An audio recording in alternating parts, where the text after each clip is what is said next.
1461 en région tourangelle. Louis XI, fraîchement sacré roi à Reims, revient sur les terres où il a grandi.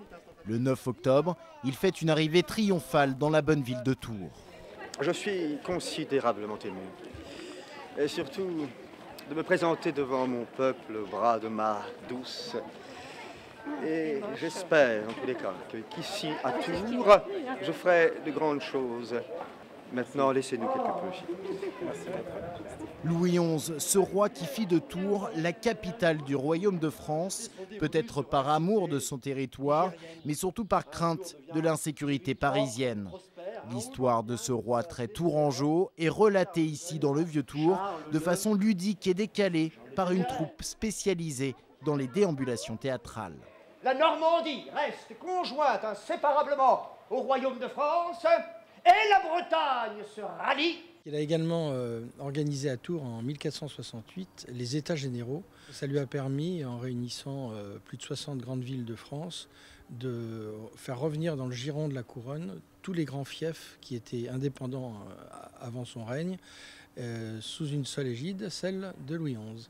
Donc il a unifié la France pour la première fois depuis très longtemps. Même si le roi est souvent sur les routes, c'est à partir de son château du Plessis-les-Tours qu'il va pleinement participer à la réaffirmation du pouvoir royal. Jamais le dauphin n'a pu dire ça.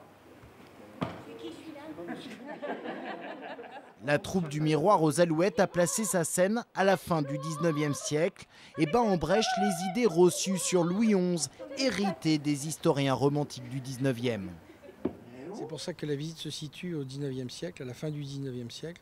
C'est qu'on essaie de faire ressentir aux gens à quel point le 19e siècle a été destructeur pour l'image de Louis XI. C'est-à-dire qu'on lui a fabriqué un personnage extrêmement cruel et extrêmement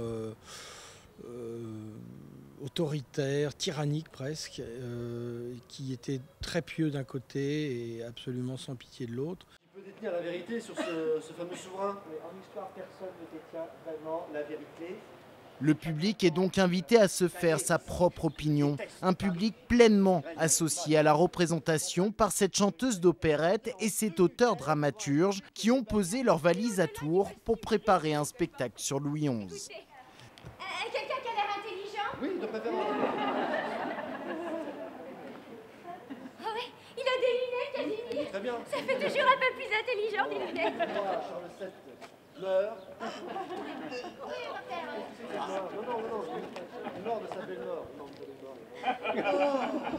Humour et dérision, mais une véritable leçon d'histoire pour petits et grands, à voir les lundis de juillet et les mardis et jeudis du mois d'août. Leurs apanages sont un fardeau. Révoltez-vous! N'écoutez point.